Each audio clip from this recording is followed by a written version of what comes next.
We're going to be finding the coordinates of the center, vertices, covertices, and foci for the ellipse with the equation 49x squared plus 4y squared plus 196x minus 40y plus 100 equals 0. In order to do this, we're going to need to change our equation into standard form, which looks like what you see in blue in the upper right corner. X minus something squared over denominator plus y minus something else squared over denominator is equal to 1. So to start the process, I'm going to group my x's together, group any terms containing y's in the same spot, and then we're going to subtract 100 from both sides to move the constant to the right. Now the coefficients 49 and 4 in front of the x squared and y squared, we don't want those to be there when we complete the square. So I'm going to factor the 49 out of both the 49x squared and the 196x, and we're going to factor the 4 out of both the 4y squared and the minus 40y. Now I'm ready to complete the square. So I'm going to take half of the 4 from the 4x and square that, and I'll get a 4. So when I insert the 4 in the parentheses, I'm really increasing that left side by 49 times 4, so I need a 49 times 4 on the right to match it.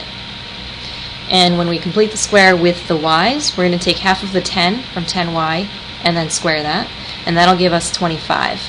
So when I put a 25 in the parentheses for the y's, I'm really increasing the left side by 4 times 25, so here's a 4 times 25 to match it.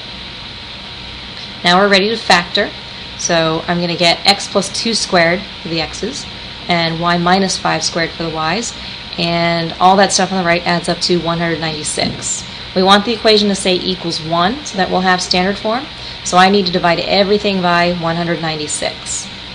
And then when we reduce the fractions, the 49 and the 196 reduce to make a 4, the 4 and the 196 reduce to make a 49, and 196 over 196 is 1. So now I can see from the standard form of my equation that the center of my ellipse is going to be -2, +5.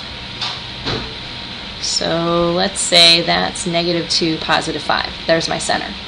Now the ellipse is going to be taller than it is wide, and I can tell this because the largest denominator is under the y's in the equation.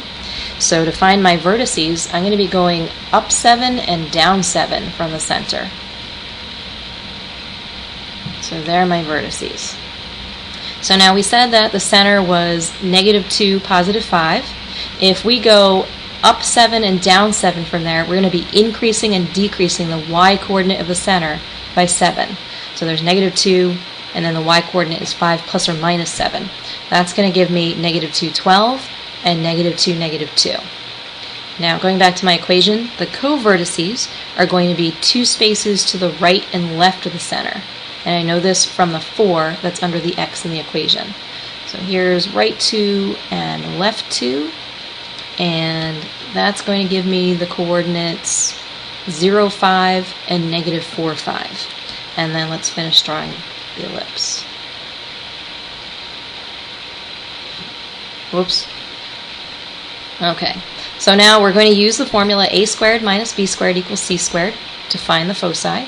And we already know that a squared is 49, that's the denominator underneath the y, and b squared is 4, so when I plug those in, I'm going to get that c squared is 45, or c is the square root of 45, which simplifies to 3 root 5. And the major axis runs vertically, so these are going to be 3 root 5 spaces above and below the center, which is -2, 5 plus or minus 3 root 5.